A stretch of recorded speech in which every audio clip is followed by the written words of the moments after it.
En esta cinta, las palabras del Dr. Covey serán habladas por Peter Hill.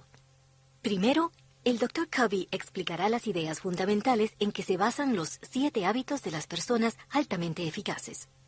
Le hará ver claramente cuáles son sus paradigmas, las maneras subjetivas en que usted ve e interpreta el mundo. Y le mostrará que muchas personas necesitan efectuar un cambio de paradigma hacia una nueva manera de pensar basándose en leyes naturales que determinan la felicidad y la eficacia. Luego, el Dr. Covey explicará los 7 hábitos con ejemplos claros y anécdotas personales. Con esta cinta, usted comprenderá que, en última instancia, lo que usted es, su carácter y sus valores comunican más de lo que usted dice o hace. Y aprenderá técnicas concretas para que los 7 hábitos trabajen para usted.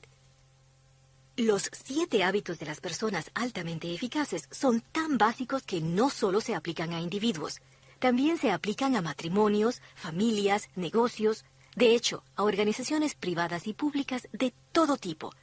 Pero este programa no consiste en arreglos rápidos, no está basado en una técnica o en una forma de revolución instantánea. Para adquirir los 7 hábitos, para internalizarlos, hay que hacer 3 cosas con la información contenida en esta cinta: aprenderla, enseñarla y luego ponerla en práctica, es decir, aplicarla a su vida.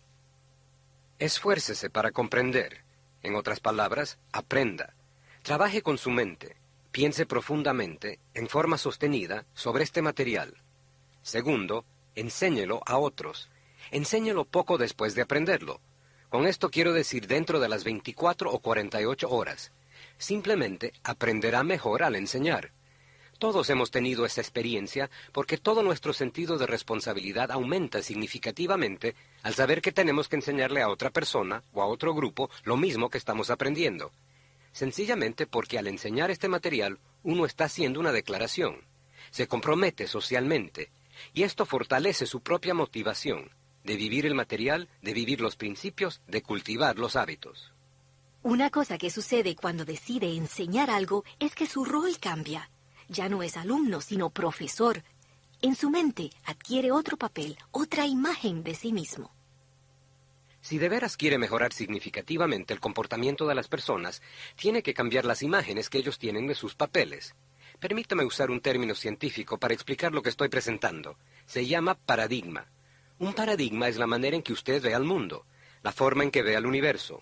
La forma en que usted ve su rol es un paradigma. Ahora tendrá la oportunidad de compartir una experiencia de cambio de paradigma que tuvo el Dr. Covey. Trabaje con su mente e identifíquese con esta situación para ver si usted también logra un cambio de paradigma. Era un domingo por la mañana en Nueva York. Yo estaba en el tren subterráneo, el metro, solo. El vagón estaba apenas lleno, sin duda muy distinto a la agitación de la noche anterior. Los pasajeros estaban sentados tranquilamente, algunos leyendo el periódico. Una mañana tranquila y agradable. Ahora imagine esto, concéntrese en esta escena. De repente, un hombre y sus niños, varios niños, suben al tren. Los niños son tan bulliciosos y tan molestosos que de inmediato cambia todo el ambiente. El hombre se sienta junto a mí y no hace nada en cuanto a la situación.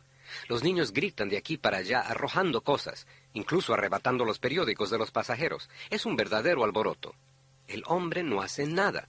Yo estoy sentado a su lado y observo esto. Los niños perturbando a todo el mundo. Qué irritante, qué molesto. Por fin, después de algunos minutos, me volví hacia él y le dije: «Señor, sus hijos están molestando a muchas personas. ¿No podría controlarlos un poco mejor?»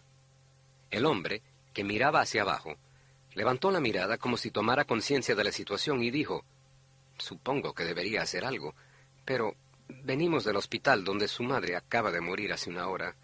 No sé qué pensar ni tampoco qué hacer». ¿Ve ahora esta situación de otra manera? Yo sí la vi diferente, de inmediato, igual que usted. ¿Nota cómo las actitudes de ayuda y simpatía nacen libre y espontáneamente? ¿Nota cómo de ellas emana su comportamiento? «Lo siento mucho», le dije. «¿Su esposa acaba de morir? ¿Acaba de volver del hospital?» «No sé qué pensar», dijo el hombre. Estaba fuera de sí. «¿Qué puedo hacer para ayudarle?» «¿Lo ve? Yo quería ayudarlo. Mire cómo la actitud y el comportamiento son función de su paradigma, de cómo usted ve la situación. Lo que nos sucede no es lo que afecta a nuestro comportamiento, es nuestra interpretación de lo que nos sucede. Y si podemos aprender cómo desarrollar un paradigma mejor, cómo llegar a otro nivel de pensar, nos encaminamos hacia una mejora significativa. Ahora que conoce lo que son paradigmas y cambios de paradigmas, vamos a definir un hábito. Como ha dicho el Dr. Covey, los 7 hábitos de las personas altamente eficaces están basados en principios, ideas que parecen tener sentido para la mayoría de las personas, sea cual sea su condición social. De manera que un hábito es un principio que internalizamos, sobre todo si es un hábito de eficacia. Por ejemplo, en los negocios, un principio sería el valorar al cliente y centrar el negocio en función del cliente. Eso es un principio. Si yo internalizo este principio al punto que sé cómo hacerlo y quiero hacerlo y sé qué hacer, se convierte en un hábito. Así pues, el hábito es el encuentro entre el conocimiento, la capacidad y la actitud. El conocimiento es qué hacer, la capacidad es cómo hacer, la actitud es por qué hacer. O podríamos decir, querer hacer.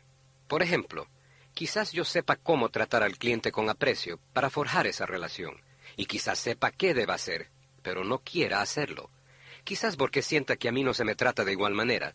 Por esto, no sería un hábito. En otro caso, quizás sepa qué hacer para forjar mi relación con un adolescente que está pasando por una terrible crisis de identidad y se siente distanciado de sus padres, de la familia. Quizás quiera hacerlo, sepa qué hacer, pero no sepa cómo hacerlo. No tenga la capacidad. De modo que, si me falta la capacidad, no he desarrollado el hábito. Puede que hasta tenga cierta capacidad y conocimiento, pero no quiera.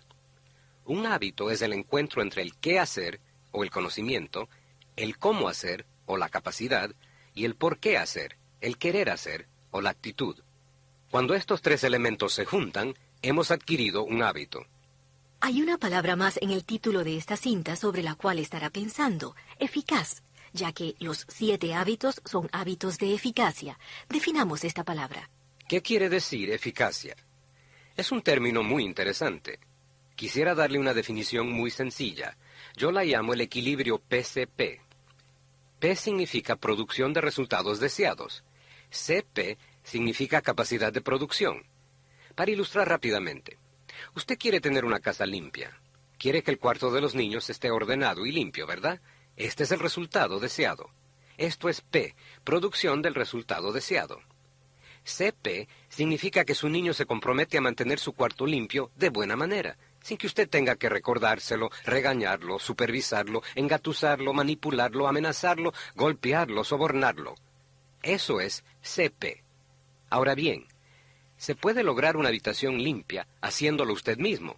Pero entonces, ¿qué pasa con CP? ¿Qué pasa con la persona útil, o sea, el recurso, para limpiar el cuarto? ¿Qué hubo de la motivación de esa persona, de su deseo, de las modalidades de sus hábitos? ¿Cómo combina la capacidad, el conocimiento y la actitud en un hábito? Eso es CP, capacidad de producción. Sugiero, pues, que la eficacia está en obtener una habitación limpia y al mismo tiempo lograr el tipo de relación, el ambiente dentro del hogar, donde las personas quieran cumplir con sus propios deberes por su cuenta y con gusto.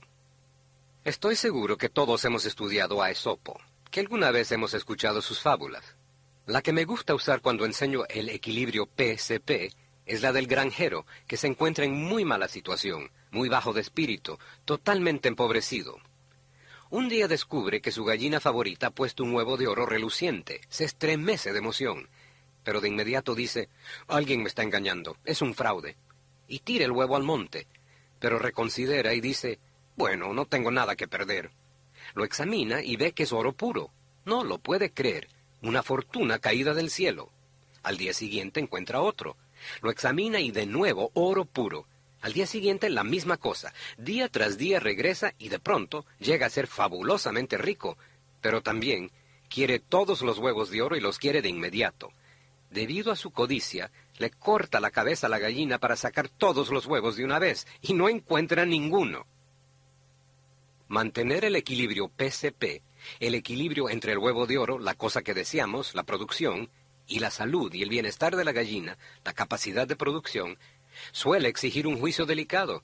es difícil de definir, pero sostengo que es la mera esencia de la eficacia. Equilibra el corto plazo con el largo plazo. Equilibra el obtener buenas calificaciones y el pagar el precio de obtener una educación. El deseo de ver una habitación limpia y el forjar una relación en la que el niño se comprometa interiormente a limpiarla, alegremente, voluntariamente, sin supervisión externa. Equilibra el obtener una cooperación entre departamentos belicosos, y así producir los frutos de dicha cooperación, con el propiciar una cultura o un ambiente que conduzca a los departamentos a sentirse afines, a comprender sus preocupaciones y problemas, y a crear nuevas soluciones mejores que las originalmente propuestas por cualquiera de las dos. Usted puede aplicar esta filosofía a cualquier tipo de esfuerzo. Por ejemplo, ¿alguna vez ha descuidado a un aparato eléctrico, como una cortadora de césped, con el resultado que solo le funcionó durante una temporada? ¿O no le ha dado a su automóvil un mantenimiento debido, como darle a la gallina una alimentación adecuada y un cuidado apropiado, si ve lo que quiero decir, para encontrar que los huevos de oro empiezan a disminuir? Considere sus finanzas. ¿Alguna vez ha confundido el capital con el interés? ¿Ha echado mano al capital para vivir mejor? ¿Lo ha usado como ingreso? ¿Ha comido a la gallina para vivir a lo rico, para tener las cosas que quiere? ¿Es esto ser eficaz? Llega el momento en que muere la gallina y no hay más huevos de oro. Al seguir escuchando la cinta, verá claramente que los 7 hábitos de las personas altamente eficaces no constituyen una serie de técnicas separadas o fragmentadas.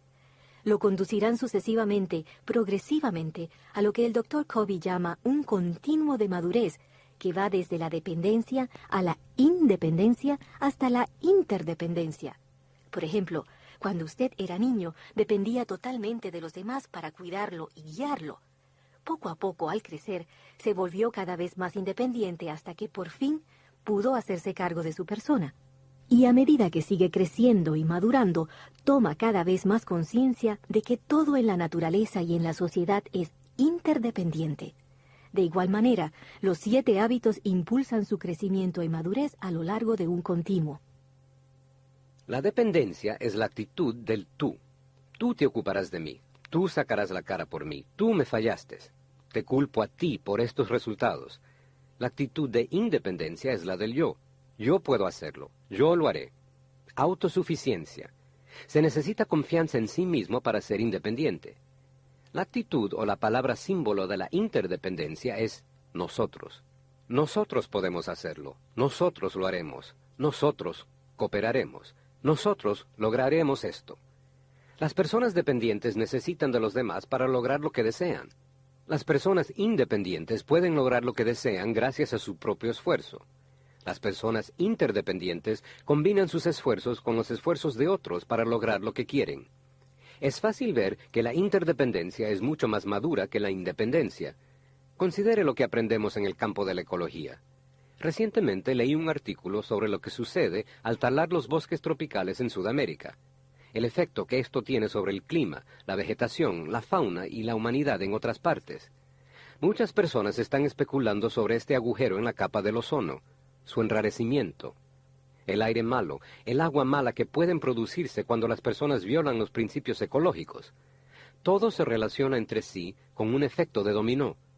Somos seres sumamente interdependientes, pero solo lograremos la interdependencia siendo primero independientes, en un grado muy alto. En lo que va de esta cinta, hemos definido las palabras hábito y eficacia. Pero hay otra frase en el título que puede ser aún más importante: restableciendo la ética del carácter. Viene de la extensa investigación del Dr. Covey sobre la llamada literatura del éxito, publicada en los Estados Unidos desde 1776. Al buscar las claves para una vida exitosa, el Dr. Covey ha consultado miles de libros, artículos y ensayos de campos tales como el autoperfeccionamiento, la psicología popular y la autoayuda, y notó una pauta sorprendente que surgía en esta literatura. Durante los primeros 150 años de este país, casi toda la literatura del éxito se centraba en la noción del carácter. Carácter, las características de la persona. Costumbres básicas tales como el trabajo, la integridad, la modestia, la solicitud, el amor, el servicio. Carácter. En los últimos 50 años, el enfoque ha cambiado. a uno que podríamos llamar la ética de la personalidad, altamente imbuida de técnica, de tecnologías, de cómo lubricar los procesos de la interacción humana, cómo influenciar a las personas. Tecnologías mentales, AMP, actitud mental positiva, y otras formas de organizar nuestra vida, nuestras respuestas, a fin de ser eficaces con otras personas, sin quizás confrontar nuestro propio carácter. Estos 7 hábitos básicos nos ayudan a llegar de la dependencia a la interdependencia, pasando por la independencia. Y los primeros 3 hábitos son básicamente hábitos de carácter. Los 3 siguientes hábitos podríamos llamar hábitos de personalidad, la expresión externa de este carácter independiente. Yo no me opongo al concepto de la ética de la personalidad, al contrario, estoy a su favor, mientras sea el resultado natural y congruente del carácter. Pero la personalidad es como la cúspide de un témpano de hielo flotante. Se separa de la gran masa del témpano debajo del agua. Lo que sucede es que las personas comienzan a desarrollar en su vida una modalidad de hábitos que son manipuladores y frecuentemente falaces. Trabajan con agendas escondidas y se centran en técnicas e ideas de arreglo rápido, formas de lograr lo que quieren de inmediato. Y a veces lo logran y pueden pasar de una actividad a otra. Sin embargo, estudie cualquier relación de largo plazo de estas personas manipuladoras y los principios naturales que están siendo violados revelarán la imperfección de este enfoque de la personalidad, lo pondrá al descubierto. La ética del carácter contiene los principios básicos para poder vivir con eficacia. Solo podrá lograr un verdadero éxito y una felicidad duradera cuando aprenda estos principios y los integre a su carácter básico. Recuerde, los hábitos 1, 2 y 3 son hábitos de carácter que le permiten pasar de la dependencia a la independencia. Los hábitos 4, 5 y 6 son hábitos de la expresión externa del carácter en sus relaciones con otras personas. Se fundamentan entre sí, de modo que es importante que los aprenda en esta secuencia.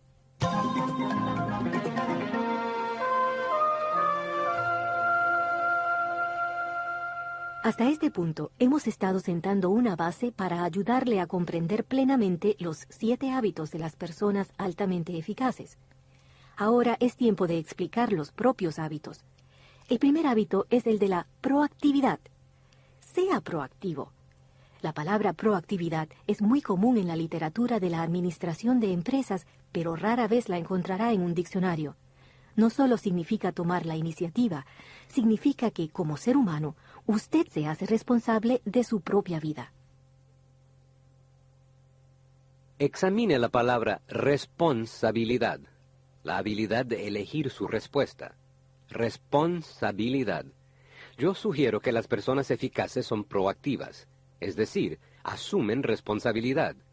Su conducta es producto de sus propias decisiones, basadas en valores, en vez de ser producto de sus condiciones, basadas en emociones. Por ejemplo, usted está planeando un picnic con su familia. Está entusiasmado, tiene todo preparado, ha decidido a dónde ir, pero de repente se viene una tormenta, arruinando sus planes.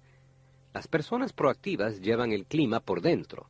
Se dan cuenta de lo que realmente fue su propósito, y creativamente pueden ir de picnic a otro lugar, incluso en el sótano de la casa, con algunos juegos especiales, y sacar lo mejor de la situación. Lo contrario de ser proactivo es ser reactivo. La persona reactiva diría, no podemos hacer nada, ¡ay, qué desgracia!, después de todos nuestros preparativos. Y ese espíritu del negativismo tenderá a penetrar el espíritu de la persona y de toda su familia. Eso es ser reactivo. De manera que la persona proactiva tiende a no culpar a las personas o a las circunstancias por lo que les sucede. Para muchas personas es muy difícil aceptar esto emocionalmente, sobre todo si durante muchos años ha culpado al destino o al comportamiento de otra persona por su desgracia. Pero cuando las personas se vuelven proactivas, puede tener consecuencias dramáticas. Una vez en Sacramento hablaba sobre esto a un grupo grande, y una señora se levantó y literalmente estaba tan animada que empezó a hablarle al público. Luego le dio vergüenza, volvió a sentarse, pero seguía hablando sola. Aguardé con impaciencia el intermedio para saber lo que había ocurrido. Me acerqué a ella. Me dijo, «No va a creer lo que me sucedió. Soy enfermera para el hombre más miserable, más ingrato que pueda imaginarse. Y usted tiene el descaro, la osadía de plantarse ahí y sugerir que yo soy la responsable, que yo escogí sufrir. De ninguna manera podía aceptar eso. Pero mientras más lo pensé, más pude tragar la amarga píldora. Llegué a decirme, espera un momento, si yo tengo el poder de elegir, puedo elegir no sufrir. Puedo elegir no ser controlada más por ese tipo para el cual soy enfermera, que me ha hecho la vida tan miserable, que nunca me reconoce, mucho menos expresa aprecio. Ahora usando mis palabras, nunca más voy a permitir que sus debilidades me controlen, me frieguen la vida. Y ella dijo, en ese momento me puse de pie. Había salido de San Quintín, había salido de la cárcel. Quería proclamar mi libertad, quería proclamar mi libertad. Qué emocionante, de veras.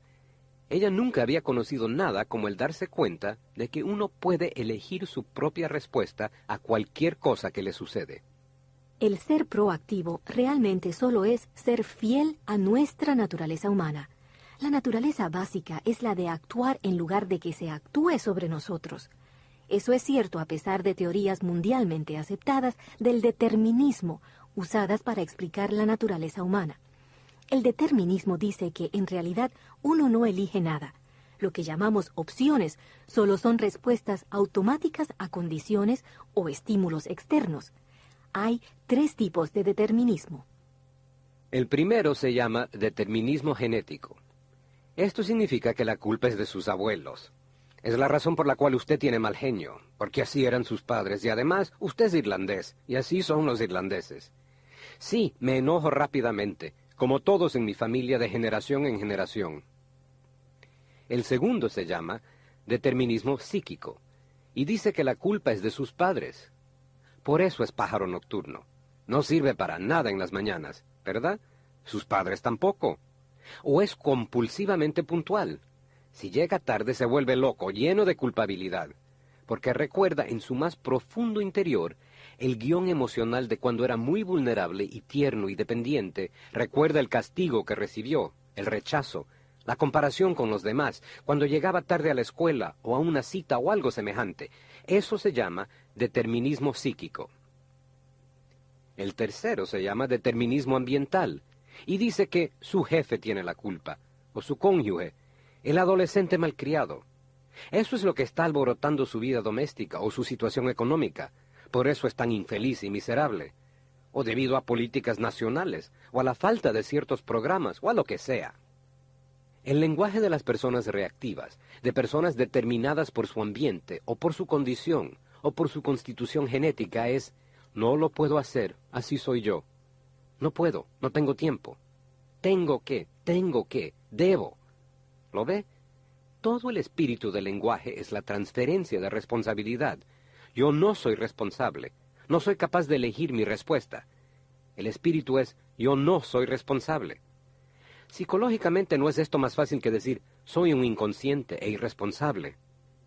Pero el problema es que esto se convierte en una profecía que se autocumple. La gente que se considera determinada buscará pruebas para fundamentar su teoría, y se siente cada vez más victimizada y fuera de control, alejada de su vida y su destino. Cuando somos proactivos, no negamos que la genética, la forma en que somos criados y el medio ambiente pueden tener su impacto, pero los vemos solo como influencias. Una persona proactiva ejerce libre voluntad, la libertad de elegir una respuesta centrada en sus valores. De esa forma, uno gana control de sus circunstancias en lugar de ser controlado por ellas. Uno de mis libros favoritos sobre este tema se llama La búsqueda del significado por el hombre, escrito por un psiquiatra austríaco llamado Viktor Frankl, F-R-A-N-K-L.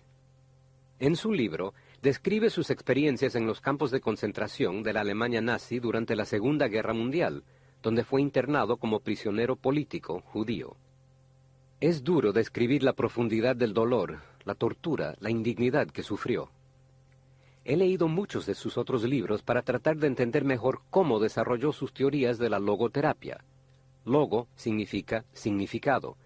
El concepto es que si uno tiene un porqué, puede vivir con cualquier qué, cualquier cómo, mientras haya un propósito, un significado, un valor a servir o realizar. Y que el mayor valor es cómo confrontar el sufrimiento, las circunstancias difíciles. Allí radica su mayor influencia con los demás. Un día, Frankl, colocado bajo luces intensas, totalmente desnudo, mientras le hacían viles experimentos de esterilización sobre su cuerpo, descubrió lo que llamó la libertad última. Tuvo una visión personal de su naturaleza proactiva. Estoy usando mis palabras, no las suyas, y dijo, no me podían quitar la libertad última.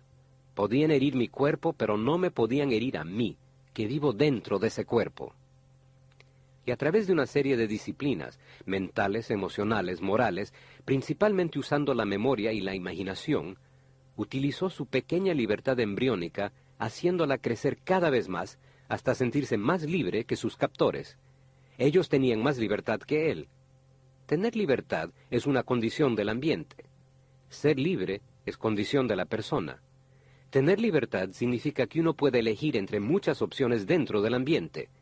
Ser libre significa que tiene uno la fuerza interna para ejercer esas opciones. Es esto lo que significa ser proactivo, lo que significa estar a cargo de su vida y aceptar esto emocionalmente. Pero es una doctrina muy dura de aceptar, sobre todo si durante años y años ha culpado a otra persona u otra cosa por su desgracia y miseria. Tiene que tomar una amarga píldora, pero una vez que se la toma, se sentirá completamente liberado, emocionado, a un nivel que nunca antes habrá disfrutado. Por supuesto, no tendrá que pasar por una experiencia extrema como la de Viktor Frankl para reconocer y desarrollar su propia proactividad. Lo hará con acontecimientos ordinarios de todos los días, como por ejemplo la forma en que organiza y cumple con compromisos, cómo reacciona a un embotellamiento de tráfico, cómo responde a un cliente enojado o cómo trata a un niño desobediente. Y también lo hará en la forma en que ve sus problemas, dónde concentra sus energías y en el lenguaje que utiliza. Recuerde, usted es responsable por su propia eficacia y por su propia felicidad. Y esta responsabilidad es fundamental en todos los otros hábitos que vamos a discutir.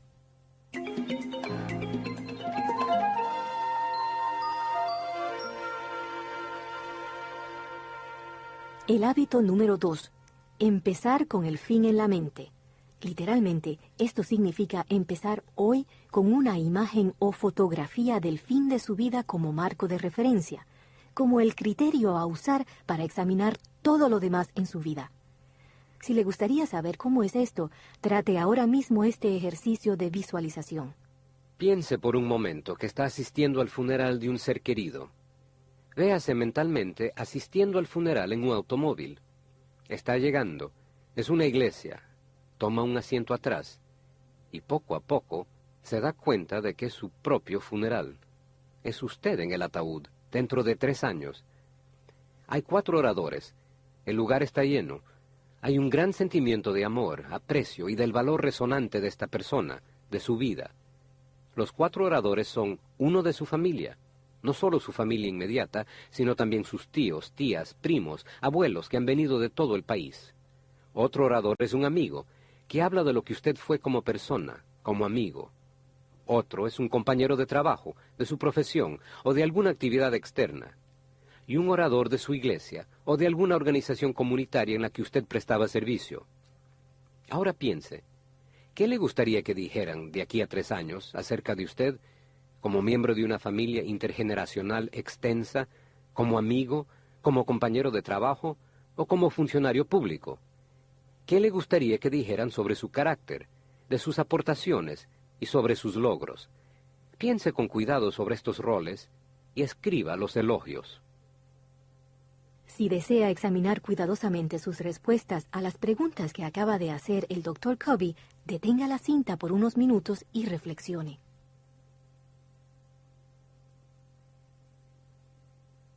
Si realizó este ejercicio con seriedad, se habrá dado cuenta por un momento cuáles son algunos de sus propios profundos y fundamentales valores. Quizá hasta haya encontrado su definición del éxito. Y puede que sea muy distinta a la definición que pensaba tener.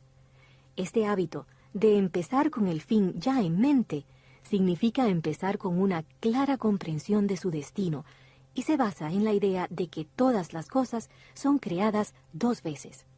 Siempre hay 2 creaciones. La creación física sigue a la creación mental. Piensa en el edificio o en la casa en que se encuentra en este momento. Fue creado en todo su detalle antes de siquiera trabajar la tierra, ¿sí o no? En caso contrario, hubieron órdenes de cambio costosas para la estructura que pueden haber aumentado su presupuesto considerablemente, quizás hasta duplicarlo. La regla del carpintero siempre es válida: medir 2 veces, cortar una. Así que, ¿cuál es el hábito 2? Sencillamente, empezar con el fin en la mente. Decida cuál es su propio sistema de valores. Escriba su propia filosofía, su propio enunciado de misión, su propio credo, su sistema de creencia, y escríbalos en su mente y en su corazón. No se rija por su historia, sino por su potencial. Aténgase a su potencial.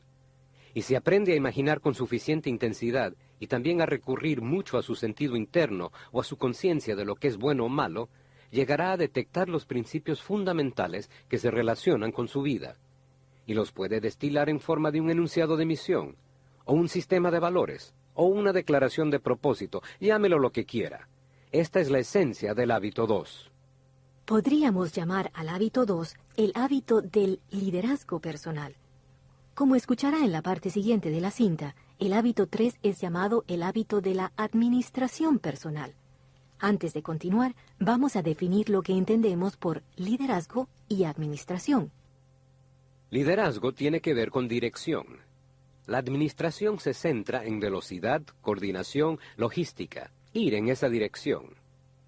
¿Ha subido alguna vez la escalera del éxito para llegar al escalón de más arriba y darse cuenta que la escalera estaba apoyada contra la pared equivocada?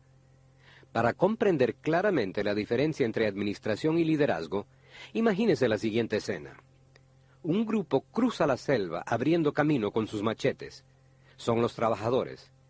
Más atrás, los administradores están afilando los machetes para los trabajadores, dándoles clases en cómo desarrollar los músculos, preparándoles horarios de trabajo, resolviendo disputas de jurisdicción entre los trabajadores.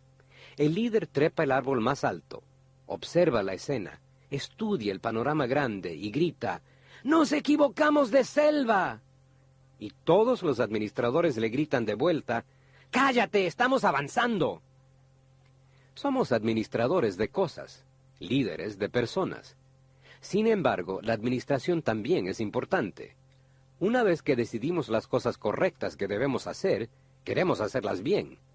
Debemos centrarnos en la eficiencia, debemos enfocarnos en el resultado final.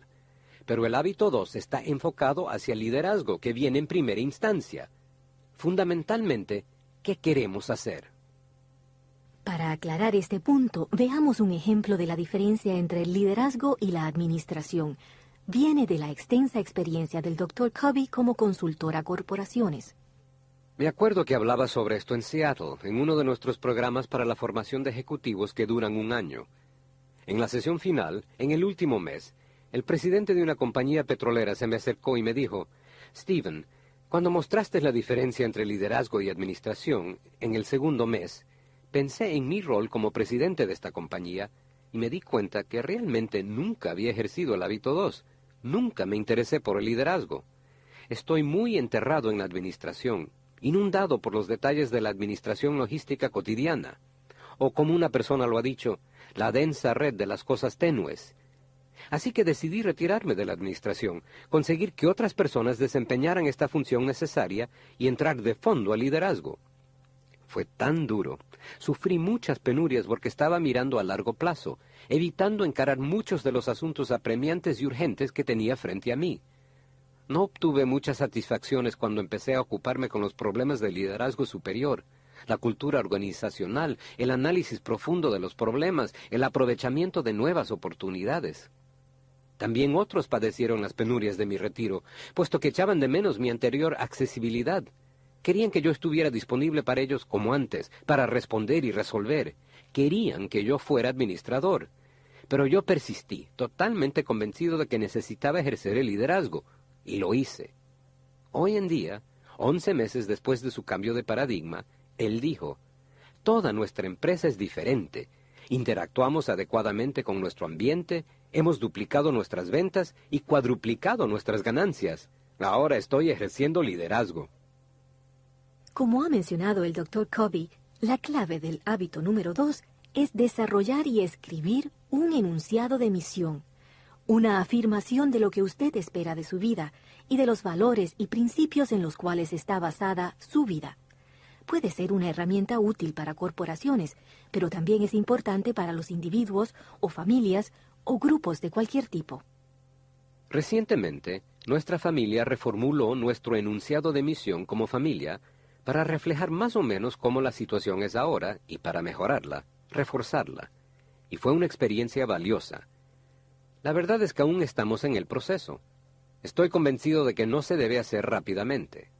Las empresas deben tomar de 6 a 12 meses para hacerlo, quizás 2 años, para escribir un enunciado de misión, porque la clave es tenerlo escrito en los corazones y las mentes del personal. Y a menos de que estén altamente involucrados, no sucederá. La clave del compromiso es la participación. Sin participación no hay compromiso. Destaque esta frase, subráyela, póngale un asterisco, un círculo. Es un principio absolutamente cierto. Ahora bien, no hay que estar involucrados desde el principio. A veces al contratar a personal nuevo, ¿cómo se los involucra? Con educación extensa y adiestramiento. ¿Qué significa servir al cliente de esta manera? ¿Por qué tenemos esto? Adiéstrelos antes de que empiecen a trabajar, de modo que se unan al enunciado de misión antes de empezar. Luego, el enunciado de misión se utiliza como el criterio o el marco de referencia en la toma de decisiones.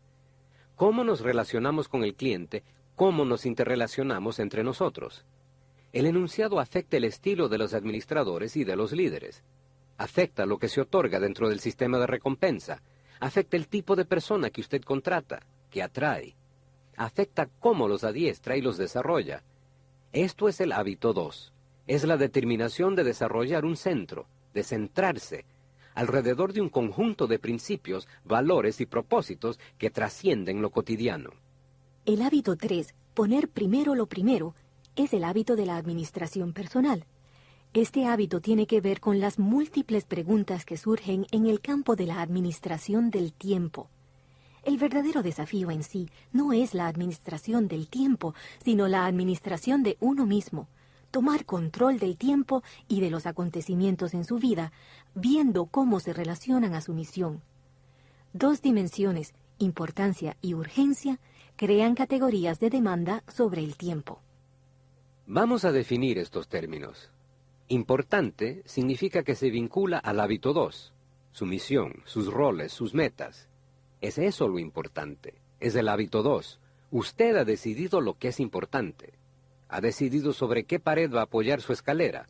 Ha decidido la dirección. Eso es importante. Ahora, ¿qué es urgente? Urgente es aquello que le apremia, que necesita atención inmediata. Tiene que tomar acción cuando suena el teléfono. El teléfono que suena puede que sea una pérdida total de su tiempo. No tiene nada que ver con su misión, sus roles y sus metas. Pero hay que contestarlo. Y al hacerlo, usted puede fácilmente desviarse y puede entrar en la administración de cosas equivocadas, aunque de manera correcta. Poner primero lo primero, el hábito 3, lo ayuda a enfocar sus prioridades. Le ayuda a prestar atención a cómo pasar su tiempo, a cómo actuar sobre sus prioridades día tras día, momento a momento. El Dr. Covey ha formulado 4 divisiones del tiempo, todas combinaciones de las 2 palabras que acaba de definir, importancia y urgencia. Para ayudarse a visualizar estas divisiones, tome un momento para dibujar un cuadrado en un pedazo de papel. Luego, dentro del cuadrado, haga una cruz para dividirlo en 4 cuadrados más pequeños. Acaba de dibujar una matriz tiempo-administración y los 4 segmentos se llaman cuadrantes. Designe a los 4 como sigue. Cuadrante 1, urgente e importante. Cuadrante 2, no urgente, pero importante. Cuadrante 3, urgente pero no importante. Y cuadrante 4, no urgente y no importante. Ahora, mientras el Dr. Covey habla sobre la matriz de administración del tiempo, refiérase al cuadro que acaba de dibujar. El cuadrante 1 es importante y urgente. Generalmente lo que llamamos problemas, crisis, que requieren atención para poder seguir adelante. o una reunión importante que se avecina, eso sería el cuadrante 1, porque si no asiste a la reunión, tendrá un problema serio. ¿Qué es el cuadrante 2? Importante, pero no urgente. Esto significa algo ligado a su misión, sus roles y a sus metas, pero que no conlleva el sentido del ahora. ¿Qué es el cuadrante 3? Urgente, pero no importante. Es urgente, es próximo, delante de usted, el teléfono que suena, el correo sin contestar. Todas esas distracciones que son importantes para otras personas, quizás, pero que realmente no se relacionan con su misión global o con la misión global de su organización. ¿Qué es el cuadrante 4? Es la combinación de no urgente y no importante. Mucho tiempo perdido, cosas agradables, discusiones y consejos después de los acontecimientos, muchísima televisión, reuniones innecesarias, reuniones mal preparadas, interrupciones que pueden consumir todo un día, estar ocupado todo un día al final del cual sentirse como que no he logrado nada.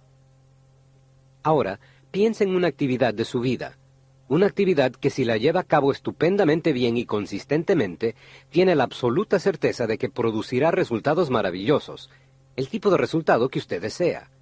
Piensa en una actividad de su vida personal. Luego piensa en una actividad de su trabajo, de su vida pública. Quizás alguien diga, si yo pasara más tiempo dialogando individualmente con mis colegas claves en el trabajo y con mis seres queridos en casa, estoy convencido que esta clase de inversión influiría mucho sobre el tipo de resultados que deseo. Bueno, ¿en qué cuadrante está lo que usted escribió? Solo puede estar en un cuadrante, el 2. Fíjese en la pregunta. Una actividad que usted sabe que si la realiza estupendamente bien y consistentemente, tendrá resultados maravillosos. Ya ha dicho, es importante, y también no es urgente. Si no, la estaría haciendo. Está en el cuadrante 2.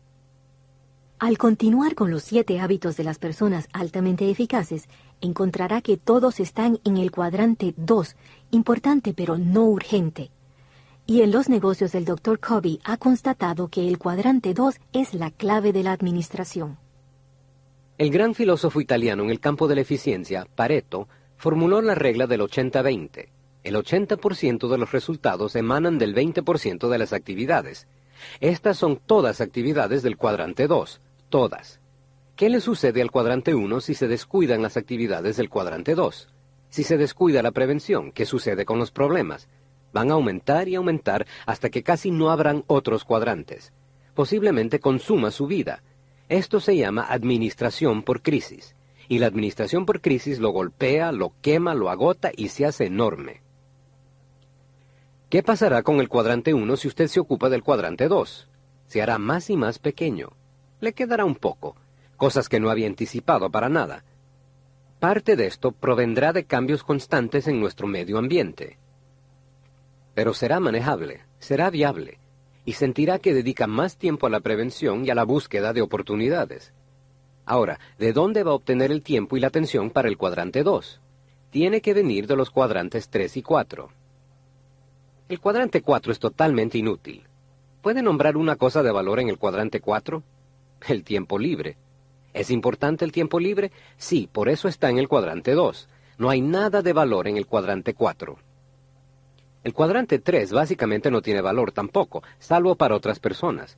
De modo que el tiempo para el cuadrante 2 proviene de los cuadrantes 3 y 4. Siga haciéndolo, robando un poquito de los cuadrantes 3 y 4. Aprenda a decir no. Agradablemente, sonriente, alegremente, pero diga no. Porque al decir no a los cuadrantes 3 y 4, está diciendo sí al cuadrante 2. Y cuando dice sí al cuadrante 2, el cuadrante 1 se hace cada vez menor. Y estará trabajando sobre las cosas que más importan, no sobre las que importan menos. Lo que importa más, escribió el filósofo alemán Goethe, nunca debe estar a la merced de lo que importa menos.